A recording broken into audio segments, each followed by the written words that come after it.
मी लहान असतानाचा मला एक प्रसंग आठवतो. तुम्ही कातरवेल बारी पेट्रोलिंग करत असताना रस्त्याच्या कडेने तुम्हाला एक नवजात बाळ सापडले. तिथे कुठली त्या गावात कुठलीही सोय नसल्या कारणाने ते तुम्ही घरी घेऊन आलात. मम्मीने त्या बाळाला आठवडाभर सांभाळलं. त्यानंतर ते बाळ तुमच्या अनाथालयात ठेवलं.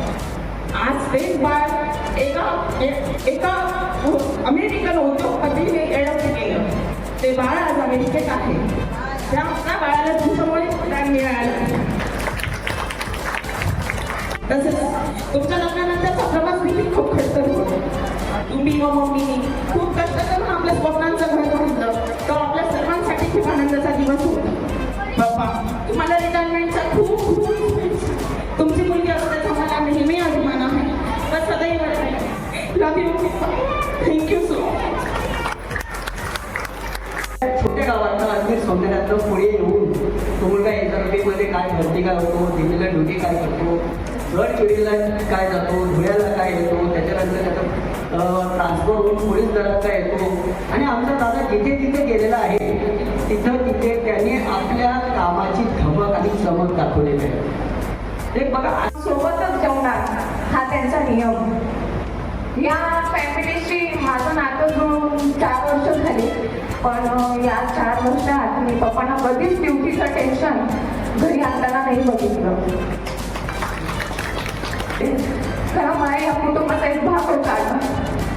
पुन्हा एकदा मी दोघांना खूप खूप शुभेच्छा देते. पण आज सेवेतून तुम्ही रिटायर होत असतात ना, तरी एक आई वडील एक आजी बाबा यांच्या नात्याच्या चौकटीतून रिटायरमेंट नाही बरं का. आणि ते आम्ही तुम्हाला होई देणार नाही. जशा आजपर्यंत तुम्ही दोघं आमच्या पाठीशी खंबीरपणे उभे राहिलात तसे यापुढेही तसेच उभे राहा एवढीच आमची इच्छा आहे. थँक्यू. तुमच्यामुळे आज आम्ही यशस्वी आहात. मी म्हणा दादा म्हणा.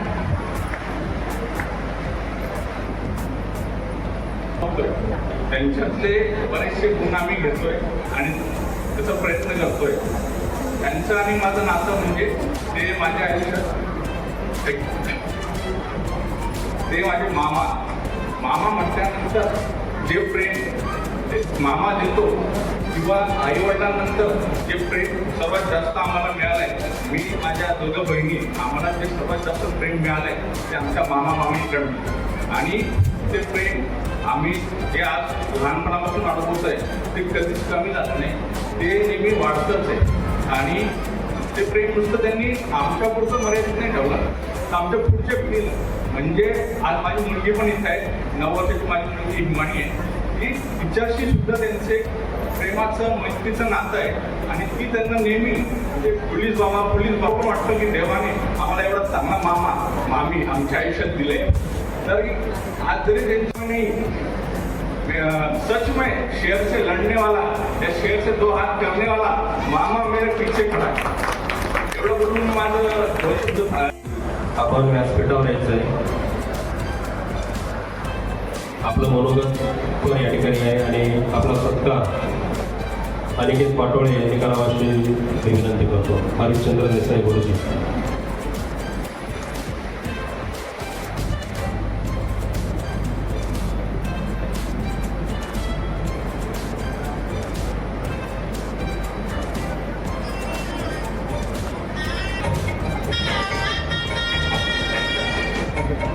देसाई गुरुजींना. दादामध्ये जी आपुलकी, दादामध्ये जो आत्मीयता आहे, दादामध्ये समजून घेण्याची जी प्रवृत्ती आहे, जे साहेब म्हटलं का थोडा गळा वाटतो, आपण काही सांगू शकत नाही. आणि म्हणून पाठवले दादा तरी साहेब झाले तर आम्ही त्यांना कधी मला तिथे बसल्याने कधी त्यांना साहेबांचं म्हटलं नाही. त्यांना कायम दादा म्हणून हाक मारले आहे. कारण ते दादासारखेच वागले, दादाप्रमाणे सेवा केली, दादासारखं नेतृत्व दिलं. पण ते आज फक्त शासनाच्या नियमांमुळे ते सेवा साफ अभिमान मला तुमचा भरपूर मला तुझा. जो माणूस आपल्या सेवेला न्याय देतो, आपल्या भूमिकेला न्याय देतो, त्याच्या आयुष्याची संध्याकाळी खूप चांगली असते. कारण त्यांच्या परिवारातील सदस्य मुलं मुली जावई सुना ही जेव्हा एका चांगल्या स्तरावर काम करणं तसं खूप अवघडही असतं. कारण अनेक म्हणा त्या प्रत्येक न्यायाची बाजू असेल तर माणूस न्याय देतो, परंतु या ठिकाणी समाज सुधारण्याची भूमिका त्या ठिकाणी घ्यावी लागते. चुकीच्या माणसाला शासन घडवून देण्याची जबाबदारी पण पार पाडावी लागते. चांगल्याला चांगलं म्हणायचा त्या ठिकाणी शक्ती त्याच्याजवळ असावी लागते आणि हे सगळे गुण त्यांच्याजवळ होते. आपली सेवा 38 वर्षाची सेवा पूर्ण करताना निश्चितच त्यांनी चांगल्या जो कांदा आहे तर कांदा खरेदीचं काम हे पाटोळे साहेबांचे जे चिरंजीव आहे मोठी चिरंजीव अनिकेत पाटोळे यांची एक आडत आहे.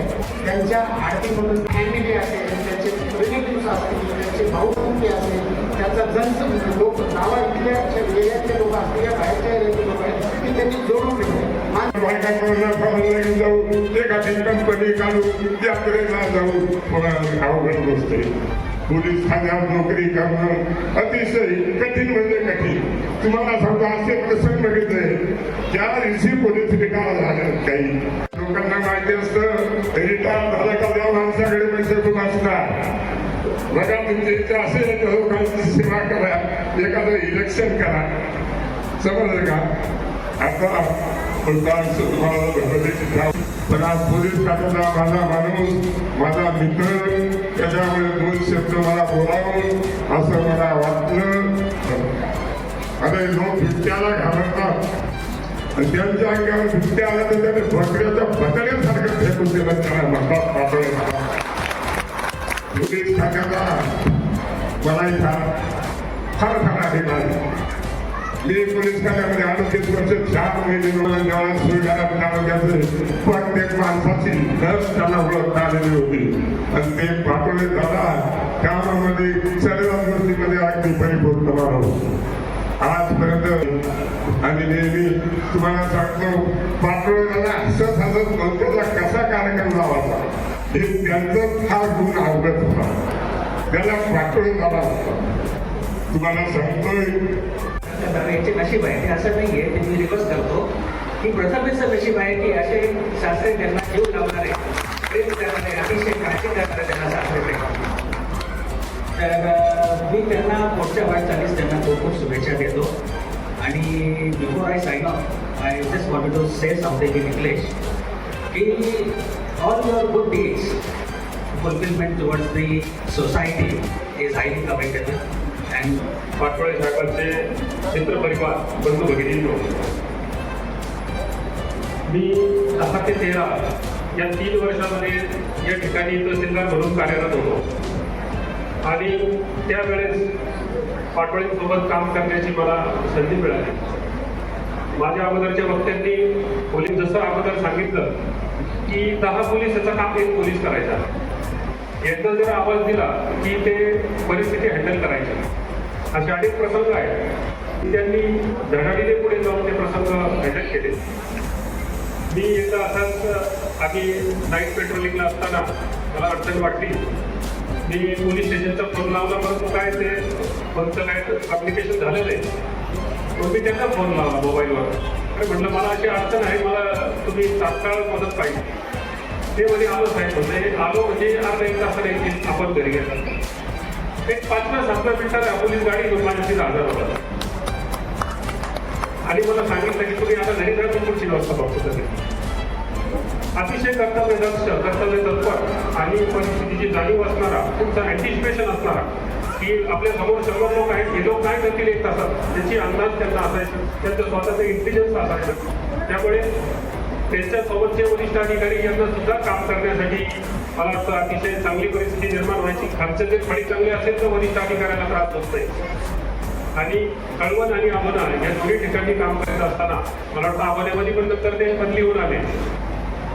एअरपोर्टला असताना दिंडोरीमध्ये एकदा आमची भेट झाली. एअरपोर्ट सिक्युरिटीला बंदे होते. असं अनेक जेव्हा त्याचं चांदणं शिंपडायचं त्या उजेडामध्ये रात्रीच्या वेळेस आम्ही गप्पा गोष्टी, गमती जमती, विनोद, दंगामस्ती सगळ्या प्रकारचे खेळ खेळायचो. ते दिवस मला आज आठवले. आणि अशी व्यक्ती आज वयाचे 58 वर्ष पूर्ण करून सेवानिवृत्त होत आहे. तो खरं तर स्वतःच्या मनावर विश्वास बसत नाही. सांगायला हरकत नाही, त्यांचा इतिहास आपल्या सगळ्यांना माहिती आहे. अतिशय कष्टातून पुढे आलेली ही व्यक्ती आहे. आभोना परिसरातील जे नागरिक या ठिकाणी जमा झाले आहेत त्यांच्या माहितीसाठी म्हणून सांगतो की अतिशय कष्टामध्ये आयुष्य त्यांनी काढलं ते बबनदादा आम्ही बघितले. खरं तर मोकळेपणाने सांगायला हरकत नाही, अभ्यासामध्ये बबनदादा फारसे प्रगतिशील नव्हते हे मी मान्य करतो. आणि अजूनही आम्ही म्हणतो मला नातू झाले त्याला नातू झाले तरी आमची भांडाभांडी चालूच आहे. म्हणतात ना प्रत्येक यशा पाठीमागे त्याची कोणीतरी स्त्री असते. सर्वप्रथम माझी माता, तिने त्याला चांगले संस्कार दिले, चांगलं घडवलं आणि त्या संस्कारातून तो पुढे आला. दुसरी व्यक्ती म्हणजे माझी आत्या. आज तिच्यामुळे दादा नोकरीमध्ये आलाय. त्याच्यानंतर त्याने त्या संधीचं सोनं केलं, हे तितकंच खरं आहे. SRP मध्ये माझ्या आत्याचे मिस्टर कैलास अशी त्र्यंबक आहिरे हे त्याला घेऊन गेले. SRP मध्ये त्याने चांगलं कार्य केलं, तिथून पुढे त्याने प्रगती केली आणि प्रत्येक क्षेत्रात प्रत्येक लोकांशी ओळखी करून त्याने पूर्ण सगळ्यांचं मन जिंकलं आणि त्याच्या परिवाराचा आणि सगळ्यात मोठा म्हणजे माझ्या वहिनीचा ती भाग्यलक्ष्मी त्याच्या जीवनात आली आणि त्याचं पूर्ण सोनं झालं असं म्हटलं तरी चालेल. गरिबी असो, श्रीमंती असो किंवा नसो, पण कुठेही तिने त्याला दाखवलं नाही. घरातली अडीअडचण कधीच तिने दाखवली नाही. सगळं तिने बघितलं, सगळ्या संसाराचा गाडा तिने सांभाळला. दादाने यायचं आणि फक्त सांगायचं, तो लाडाने तिला शीतल म्हणतो, शीतल तिचं नाव. आणि त्यावेळेस तिला सांगितलं जायचं मला उद्या इथे इथे ड्युटी आहे. तिने सगळे कामं सोडायचे आणि त्याचा ड्रेस तयार करून बुटाला पॉलिश करून सगळं काही रेडी करायचं. हा एखादं बटन जरी नसलं ना तरी त्याची इतकी चिडचिड व्हायची आणि त्या सगळ्या समोर तिला जावं लागायचं. त्यामुळे ती आधीच त्याचं सगळं काही अपडेट ठेवत होती. दादा म्हटलं तर आमचा सन्मान, आमचा अभिमान आम्ही मोठ्या गर्वाने सांगतो. बबनदादा पाटोळे ना त्याची मी बहीण आहे आणि त्यावेळेला खरंच माझी छाती फुलते की मी त्या दादाची बहीण आहे. त्याने खरोखर सर्वांना पुढे घेऊन चालला. पूर्ण नातेवाईक, मित्र परिवार, संबंध आणि आज त्याच्या वहिनी सगळं आपल्याला ते आमचं इन्फॉर्मेशन कलेक्शनचं जे ज्याला म्हणतो आपण स्टॅटिक, ते आमचं ते पाठवले दादा होतं. बरेचसे प्रसंग आले आगोण्यामध्ये काम करताना. 3 वर्ष आगोण्याच्या जनतेने खूप सहकार्य केलं, प्रचंड सहकार्य, खूपने प्रचंड सहकार्य केलं. नितीन भाऊ पण होते. 1-2 प्रसंग सांगतो फक्त. बंजारीला 2 व्यक्तींचा मृत्यू झाला होता इलेक्ट्रिक शॉक. आपल्याला पण आठवत असेल तो प्रसंग होता. त्यावेळी मला सोडण्याला बंदोबस्त होतं आणि पाठवणी इथे होतो. पूर्ण आगोण्याचा चौक माणसांनी भरलेला होता. 4ही बाजूला माणसं आणि सगळेजण ॲग्रेसिव्ह होते MSCB डिपार्टमेंटवर. पाठवण्याचा मला फोन आला, साहेब अशी परिस्थिती आहे. म्हटलं मी अर्ध्या तासात येतो. मी सोडगाड्यावरून निघालो, अर्ध्या तासात आलो. मी आणि फक्त पाठवले आम्ही 2च जण त्या चौकीच्या त्या आगोण्याच्या त्या सर्कलच्या त्या ह्याच्यावर उभे होतो. पब्लिकची डिमांड होती की आम्हाला MSCBचा ऑफिसर आम्हाला इथे पाहिजे जिल्ह्याचा. आणि क्राऊड खूप जास्त जमलेला होता, सगळीकडे लोक जमलेले होते. त्या प्रसंगामध्ये मी आणि पाठवले जे हँडल केलं, सिच्युएशन जी हँडल केली, कुठलाही अनुचित प्रकार न होता MSCBच्या अधिकाऱ्यांवर कारवाई करण्याची प्रोसेस नंतर सुरू केली. पण तिथे जी सिच्युएशन हँडल केली गेली, जे सिच्युएशन हँडल करताना जो पहिला जो स्ट्रोक असतो, फर्स्ट जे इम्प्रेशन असतं ते पाठवलं जातं. ते अत्यंत प्रामाणिकपणे आणि प्रोफेशनली ज्याला म्हणतो व्यावसायिक ते हँडल केलं. त्याबद्दल बरोबर त्यांचे धन्यवाद मानले पाहिजे. दुसरा एक माझा वैयक्तिक प्रसंग सांगतो. पाठवलेला सेवा कलाकार दिसतो. सप्तशृंगी यात्रा चालू झाली, गडाची यात्रा चालू झाली. पहिली यात्रा झाली नवरात्रीनंतर चैत्री सुरू झाली. चैत्रीच्या यात्रेच्या वेळी कलेक्टरचं नोटिफिकेशन आलं होतं की वरून खालून वरती प्रायव्हेट गाड्या जाणार नाही, कोणतीच प्रायव्हेट गाडी जाणार नाही, सरकारी गाड्या जातील आणि बसेस जातील. माझे आईवडील आलेले होते आणि आईवडिलांना गडावर जायचं होतं.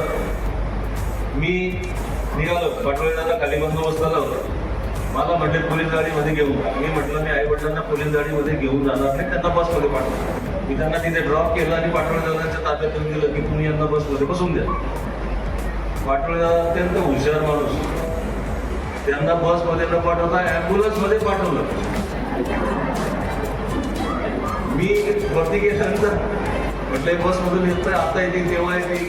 माझे आई वडील ॲम्ब्युलन्समध्ये बसून दर्शन करून खाली परत चालले गेलेले होते, तोपर्यंत मला माहिती नव्हतं. अशा बऱ्याचशा गोष्टी होत्या. पाटोळे दादाबद्दल सांगायसारख्या खूप आहे. त्यांचं उर्वरित आयुष्य सुखाचं, समृद्धीचं, आरोग्यदायी जावं आणि पुन्हा किंवा बरोबरीचे त्या सगळ्यांना विसरलो, पण मी पाटोळे दादांना विसरलो नाही. लोकांच्या हृदयावर त्यांनी राज्य केलं आणि त्याचं प्रतीक आज इथे जमलेला मोठा जनसमुदाय आहे. आपल्याला शुभेच्छा. आणि पाहिजे बायकांना जास्त त्रास होईल तो, कारण आधी असं होतं, ते म्हणत होते की पगार पूर्ण यायचं आणि अर्धाच पोलीस घरी यायचं, झोपायलाच यायचं, झोपायला गेलं तेव्हा. आता पुरा पोलीस घरी येणार आणि पगार यायचा अर्धा येणार, त्याच्यामुळे त्याची ती चिडचिड होणार. पण जे काय प्रशासकीय काम करत असताना सर्वात महत्त्वाचं जे असतं, आपण कायद्याला धरून काम करायचं असतं, परंतु तो कायदा प्रॅक्टिकल कसं हँडल करायचं हे व्यक्तिमत्व उदाहरणामध्ये पाठवलं जातं. जसं साहेबांनी सांगितलं, कुठलेही नियम, कुठलेही कायदे हे सर्व नियम केले जातात, परंतु ते प्रॅक्टिकली त्याचं सोल्युशन कसं काढायचं आणि त्याच्यामध्ये मार्ग कसा काढायचा हे तर उदाहरणामध्ये पाठवलं जात आहे. काम करत असताना माझं 3रं वर्ष आहे. प्रत्येक वेळेस गडावरच्या विशेष करून साहेबांनी जसं उदाहरण दिलं, माझा पण अनुभव तोच आहे. गडावरची यात्रा म्हटलं की नवरात्र म्हणा, चैत्र म्हणा, तर पोलीस डिपार्टमेंट दादांना फोन केला तर प्रॉब्लेम सॉल्व्ह होता. काही असं गडावरचा कसलाही प्रॉब्लेम असू द्या तो सॉल्व्ह होणार.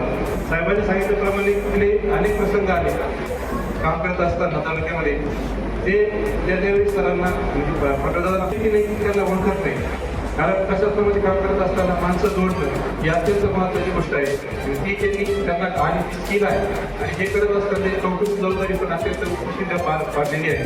तर त्यामुळे मी जास्त वेळ न घेता पुनश्च दादांना त्यांच्या भावी शुभेच्छा देतो. त्यांचं आई भगवती त्यांना दीर्घायुष्य करून आपल्या कुटुंबासाठी या व्यतीत करा आणि थोडंसं आध्यात्मिक पण जीवन सत्कारणी राहावं एवढं सांगेन. धन्यवाद. केले आहे पोलीस खात्यामध्ये आणि पोलीस खात्यामधून निष्कलंक निवृत्त होणं म्हणजे एक मोठी जमेची बाजू आहे. पाटोळे दादाबरोबर फारसा मला जास्त पिरियड नाही मिळाला, परंतु मागे चैत्रीचा बंदोबस्त आणि नवरात्रीचा बंदोबस्त यावेळी PI साहेबांनी खास मागणी केली होती की आम्हाला पाटोळे दादा पाहिजे. म्हटलं अरे पाटोळे दादा कोण आहे ते बघावे आता म्हटलं. तर त्यांची त्याला एअरपोर्टला नेमत होती, त्यावेळी एअरपोर्टला नेमत होती आणि मग त्यांनी मला रिक्वेस्ट केली PI साहेबांनी की त्यांना इकडे घ्यायला लागेल आपल्याला यात्रेसाठी, त्यांचं भरपूर इथं योगदान लागेल आपल्याला. तर मग मी ॲडिशनल सरांना विनंती केली पाटोळे साहेबांना इथं बंदोबस्तासाठी द्या. तर मग त्यावेळी मला समजलं की पाटोळे साहेब म्हणजे हे आहे आणि त्यांच्याबरोबर आम्ही गडाची प्रदक्षिणा पण 7व्या माळ्याला आम्हाला अपेक्षित होती की खूप गर्दी असते गडावरती, पण त्यावेळी गर्दी तेवढी नव्हती, वेळ होता. मग आम्ही गडाला प्रदक्षिणा जी वरती गडाला प्रदक्षिणा मारायचा एक मार्ग आहे तो बंद होता, परंतु त्या मार्गावरती आम्ही ती प्रदक्षिणा कंप्लीट केली होती. मी पाटोळे साहेब होते, ॲडिशनल साहेब होते, एक 4-5 जणांनी आम्ही जवळपास 3.5 किलोमीटरची आहे प्रदक्षिणा. तर त्यांनी एवढ्या वाया म्हणजे ह्या एजमध्ये ती प्रदक्षिणा पूर्ण केली. त्यांचा फिटनेस हा अतिशय वाखाणण्यासारखा आहे आणि नक्कीच त्यांनी म्हणजे याच्यापूर्वी पण कसा तो फिटनेस मेंटेन केला असेल याचं नक्कीच कौतुक करावं तेवढं कमी आहे. आता त्यांना एवढंच मी सांगू इच्छितो की त्यांची ही जी सेकंड इनिंग आहे तर तो जास्तीत जास्त पिरियड त्यांनी त्यांच्या कुटुंबाला द्यावा, नातवंडांना वेळ द्यावा आणि ज्या काही कामाच्या ओघामध्ये इच्छा आकांक्षा राहिल्या असतील, कारण पोलीस खात्यामध्ये सुट्टी मिळणं खूप दुरापास्त आहे. बाकी कामं वेगवेगळे व्हरायटी कामं सुरूच असतात, परंतु सुट्टी मागणे हा म्हणजे खूप मोठा अपराध केल्यासारखं असतं आणि सुट्टी मिळतच नाही. ज्यावेळी सुट्टी मागतो त्यावेळी नक्कीच कोणतरी VIP मुवमेंट असते किंवा महत्त्वाचा बंदोबस्त असतो किंवा कुठला लॉ अँड ऑर्डरचा इश्यू झालेला असतो. त्यामुळे अशा वेळी सुट्टी मागता येत नाही आणि मागितली तरी ती मिळत नाही. अशा वेळी सर्व घरातल्यांचा किंवा कुटुंबियांचा हिरमोड झालेला असतो आणि याच्यामध्ये पूर्ण ती कसरत बॅलन्स करणं फॅमिली आणि वर्क हे खूप अवघड असतं. परंतु आता त्यांनी नक्कीच ते बॅलन्स पण चांगल्या पद्धतीने केला असेल, त्यामुळे एवढा जनसमुदाय इथं आहे की त्यांनी ती त्यांची पोचपावतीच आहे की त्यांनी जनसमुदाय आणि कॉन्टॅक्ट ठेवणं, लोकांमध्ये मिसळून काम करणं एक त्यांची वेगळी शैली होती. नवीन पिढीला त्यांच्यामधून घेण्यासारखं हेच आहे की ज्यावेळी आपण लोकांमध्ये वावरतो तर त्यांच्यामध्ये कॉन्टॅक्ट निर्माण करणं आणि त्यांच्याकडून कसं काम करून घेता येईल ते एक चांगली त्यांची आकृती होती. तर मी गल्लीमधून फिरायचे तर आम्ही सर्वजण अगदी गल्लीमध्ये जर खेळत असतो, गोट्या खेळणारी मुलं असतील, पत्ते खेळणारी मुलं असतील तर ते एकदम सन्नाटा होऊन जायचा गावामध्ये, असा त्यांचा दरार होता. त्यावेळेस मला वाटायचं की आपणही आपल्या अंगावर खाकीवरती असावी, म्हणून मी थोडासा प्रयत्न केला आणि मला पोलीस उपनिरीक्षक किंवा PSI पदावरती माझी नेमणूक झाली. पण त्याच वेळेला मला पाठवले दादा कायम सांगायचे, बापू तू पोलिसांमध्ये नोकरी करू नको, तू दुसरीकडे कुठेही जा पण पोलीस होऊ नको. आणि ते माझं खरोखर एक प्रेरणास्थान म्हणून पाठवले दादा आहे. त्यांच्याकडे बघूनच मी पोलीस वर्दीमध्ये गेलो आणि त्याच्यानंतर त्यांनीच जे मला सांगितलं किंवा त्यांनी जे मला सल्ला दिला की तू पोलीस म्हणून नोकरी चांगली आहे, परंतु आपल्याला कुटुंबाकडे वेळ देता येत नाही. आपल्या कुटुंबाकडे वेळ जर द्यायचा असेल तर तुला पोलीस नोकरी करू नको म्हणून. आणि योगायोगाने त्यांच्याच त्यांचं एक प्रेरणास्थान घेऊन माझी नंतर असिस्टंट RTO म्हणून निवड झाली. त्यावेळेला मला सर्वात अगोदर पाटोळेदारांनी सांगितलं की तू आता पोलीस म्हणून राहूच नको, आताच राजीनामा दे आणि मस्तपैकी मजा कर. 2-4 महिने तुला काय करायचं असेल ते कर मस्तपैकी. की आम्ही तिकडून येतोय तर त्यांनी आम्हाला आवर्जून बोलवलं आणि 17 जणांचा स्वयंपाक त्यांनी केला. अगदी रात्री 9 ते 10 वाजले होते. म्हणजे त्यांच्याकडे आलेल्या माणसाला त्यांच्या कुटुंबापासून कायम जेवण खाऊ घातल्याशिवाय ते जाऊच देत नाही, इतके त्यांचा प्रेमळ आणि कुटुंब. थोडक्यातच घ्या, मी आधी काही बोलणार नाही. पण आमचे जे कडवांना बोलले निश्चितच त्यांनी जे सांगितलं, पण पाटोळेदार तुम्ही त्यांना गुरु करायला पाहिजे होता 18 वर्षापूर्वी, बरं का. आणि आपले RTO साहेब जे बोलले की काय 5 पॉईंट थोडं मलाही सल्ला द्या रिटायर झाल्यावर कसं काय जायचं. पण निश्चितच पाटोळेदारांचा माझा संबंध आमदार नसताना एकदम खेळीमेळी वातावरणात कधी काय अडचणी असल्या ते तत्पर मदत करत होते. त्यांचे जे काही फोटो बघितले आपण वाटत नाही एवढे ते रिटायर झाले. मला वाटतं त्यांनी आता एखाद्या पिक्चरमध्ये एखादा रोल करावा असं मला वाटतं. वहिनी कुठे फोटो बघावा एकदम, म्हणजे असं वाटत नाही होते रिटायर.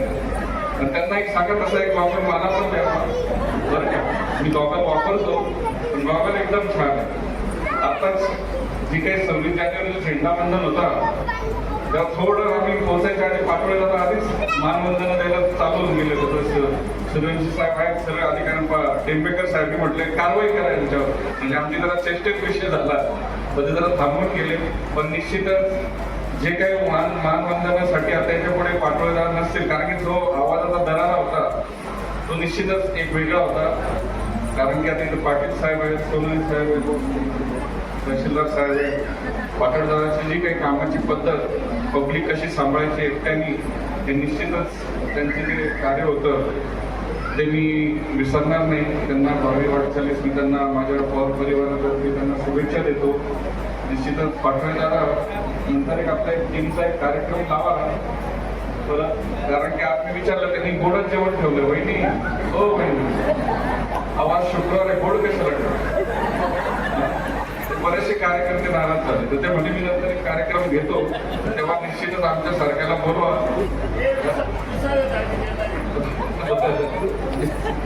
पण निश्चितच आता मी म्हटलं 2.5 तास झाले, कारण की मी मुंबईला होता, 2 मीटिंग होता, त्या सोडून आलोय.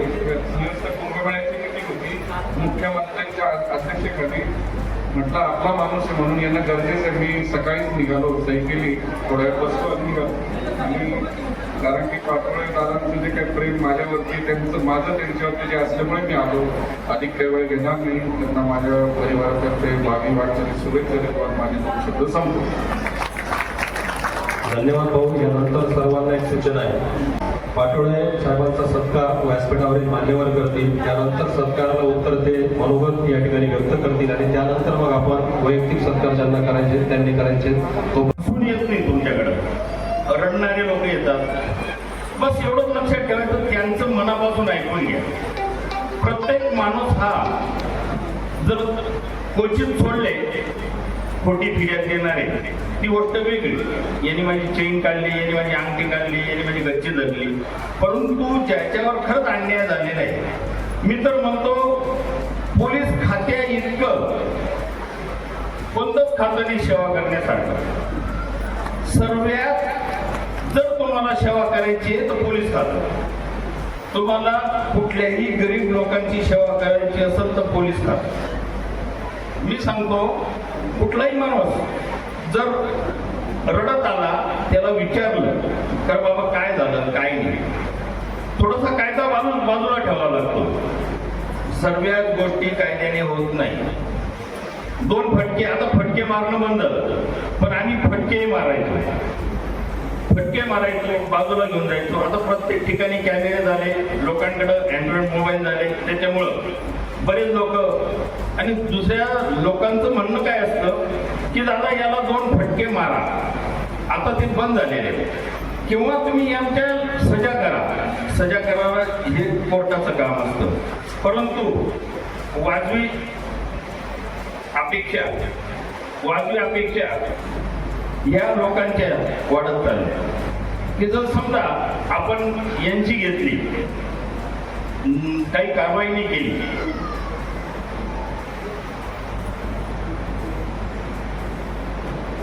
कारवाई झालेली असते. उदाहरणार्थ यांची नॉन कॉग्निजेबल जर एखादी फिर्याद घेतली आणि ते आपण त्याला 149 ची नोटीस म्हणा किंवा CRPC 107 प्रमाणे केस दाखल करतो आपण, प्रिव्हेंटिव्ह ऍक्शन. जर ते केलं तर समोरचा माणूस काय म्हणतो, नाही त्याला तुम्ही बोलवलं का, तुम्ही जेलमध्ये ठेवलं का. यांच्यामध्ये सुद्धा लोकांच्या ह्या अपेक्षा वाढलेल्या आहेत की तुम्ही त्यांना जेलमध्ये ठेवा. आणि सोबत सरळ दाबी टाकी केस दाबून टाकली म्हणजे पोलिसांनी पैसे खाऊन आणि दाबून टाकलं, बोलवलंच नाही मला. असे कडू प्रसंग आहेत. माझा एक प्रसंग आठवतो मला. यशवंत गवळी साहेबांनी खूप चांगल्या प्रकारे सॉल्व्ह केला होता.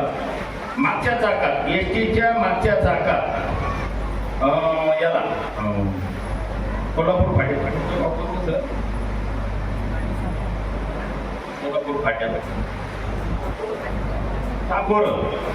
साकोरा एकदम मागच्या चाकात एसटीच्या माणूस घुसला. तो तिथं जागेवरच गेला. गेल्यानंतर तरी मी अँब्युलन्स मध्ये टाकून आणि त्याला पोस्ट म्हणजे जाऊ दे भाऊ, याला थोडी धंदा घे, जाऊ दे.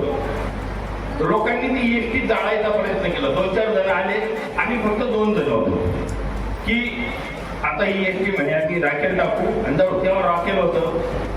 मी ऐकलं ते. मी ऐकल्यानंतर प्रसंग सावधान वाटला. तर एसटी जर जळली तर यांच्यावर गुन्हे दाखल होती. पण ती एसटी कशी काढायची म्हटलं मी एसटी कधी फिरून आणलो.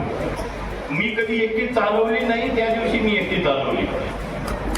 मी एसटी मध्ये बसलो, एसटी रिव्हर्स घेतली आणि सुसाट सोडलो, डायरेक्ट डेपोत जाऊन ती गाडी. पाटोळे यांनी 7 लाख रुपये एसटी पैसे खातात आणि एसटी पळायला घ्या. माझ्या विरुद्ध आंदोलन, तिथं रास्ता रोको. यशवंत गवळी साहेब आले, त्यांना समजून सांगितलं. मग ते रात्री 2 वाजता आंदोलन मागे घेतलं. तोपर्यंत चक्का जाम होता. असे कठोर प्रसंग येतात. आपण याला असताना कणाशीला एक ऍक्सिडेंट झाला होता. साहेबच होते. ऍक्सिडेंट झाला. एक माणसाने पायी चालणारी स्त्री उडवली मोटरसायकल उडवली. त्याच्या कानातून रक्त निघत होतं. ती बाईला आणि त्याला मी एक पिकअप गाडी केली आणि त्यांना दोघांना घेऊन सरकारी दवाखान्यात आणलं. सरकारी दवाखान्यात आणल्यावर ती बाई मृत घोषित केली.